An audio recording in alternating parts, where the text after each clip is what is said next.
ప్రముఖ choreographer Johnny master పై వచ్చిన అత్యాచార ఆరోపణలపై టాలీవుడ్లో మాత్రమే కాదు యావత్ సినీ పరిశ్రమలో హాట్ టాపిక్గా మలయాళ సినీ ఇండస్ట్రీలో కాస్టింగ్ కౌచ్ కమిట్మెంట్ ఉందంటూ హేమా కమిటీ ఇచ్చిన నివేదిక పెను దుమారం రేపిన సంగతి తెలిసిందే. ఇలాంటి సమయంలోనే స్టార్ కొరియోగ్రాఫర్ జానీ మాస్టర్ పేరు తెరపైకి వచ్చింది. జానీ మాస్టర్ తనపై లైంగిక వేధింపులకు పాల్పడ్డాడని అతని వద్ద పనిచేసే లేడీ డాన్సర్ పోలీసులకు ఫిర్యాదు చేసింది. ముంబై, చెన్నై అవుట్డోర్ షూటింగ్స్కు వెళ్లిన సమయంలో తనపై అత్యాచారానికి ఒడిగట్టాడని, ఎవరికైనా చెబితే చంపేస్తానని బెదిరించాడని తెలిపింది. సెట్స్లో కూడా తనను అసభ్యకరంగా తాకేవాడని పేర్కొంది. శారీరకంగా, మానసికంగానూ తనను హింసించాడని కంప్లైంట్ చేసింది. కేసు నమోదు చేసిన పోలీసులు పరారీలో ఉన్న కొరియోగ్రాఫర్ జానీ మాస్టర్ను పట్టుకున్నారు.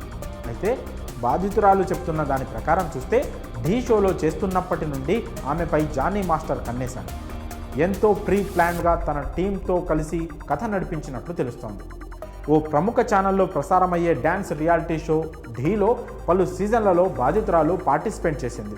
అంతేకాక ఢీ11లో కూడా ఆ యువతి బాగా ఎస్టాబ్లిష్ అయ్యింది. ఆ సమయంలోనే జడ్జిగా డ్యాన్స్ మాస్టర్ జానీ వచ్చాడు.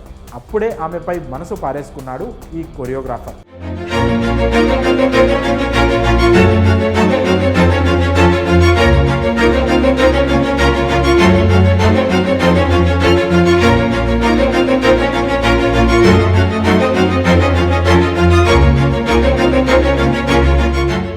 ఢీ11లో ఆమె ఎలిమినేట్ అయిన తర్వాత తన టీంను ఆమెతో టచ్లో ఉండేలా చేశాడు. ఆమెకు పలుమార్లు ఫోన్ చేసి చేయించి తన టీంలో అసిస్టెంట్ డాన్సర్గా చేరాలంటూ కోరాడు. అంతటి స్టార్ కొరియోగ్రాఫర్ అడిగితే కాదనలేక చివరకు 2019లో అతడి టీంలో చేరింది ఆ యువతి. ఇక అక్కడి నుంచి తన కోరికలను తీర్చుకోవడం మొదలుపెట్టాడని బాధితురాలు తెలిపిన వివరాల ప్రకారం తెలుస్తోంది.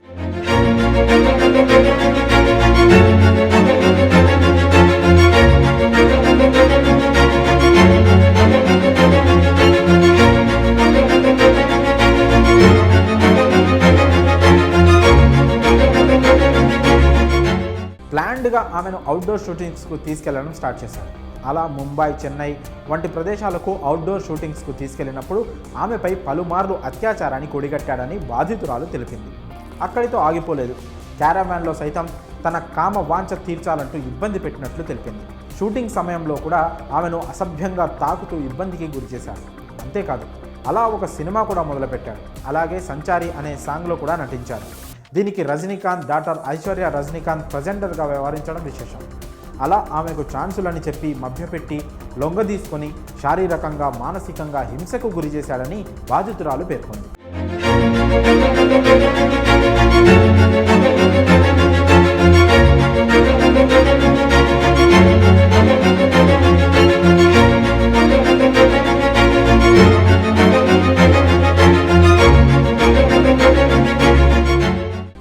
లైంగిక దోపిడీకి పాల్పడి ఎవరికైనా చెబితే చంపేస్తానంటూ బెదిరించాడని, చివరకు ఆమెను పెళ్లి చేసుకునేందుకు ప్రయత్నించాడని కూడా ఆమె పేర్కొంది.